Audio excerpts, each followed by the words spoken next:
John Calvin on Psalm 23, verse 5. Thou preparest a table before me in the presence of mine enemies. Thou anointest my head with oil. My cup runneth over. You prepare a table before me in the presence of my enemies. You anoint my head with oil. These words, which are put in the future tense, here denote a continued act. David therefore now repeats, without a figure, what he has hitherto declared concerning the beneficence of God, under the similitude of a shepherd. He tells us that by his liberality he is supplied with all that is necessary for the maintenance of his life. When he says, you prepare a table, he means that God furnished him with sustenance without trouble or difficulty on his part, just as if a father should stretch forth his hand to give food to his child. He enhances this benefit from the additional consideration that although many malicious persons envy his happiness and desire his ruin, yea, endeavor to defraud him of the blessing of God, yet God does not desist from showing himself liberal towards him and from doing him good. When what he subjoins concerning oil has a reference to a custom which then prevailed.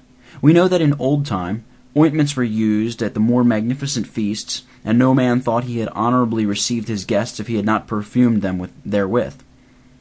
Now, this exuberant store of oil, and also this overflowing cup, ought to be explained as denoting the abundance which goes beyond the mere supply of the common necessaries of life.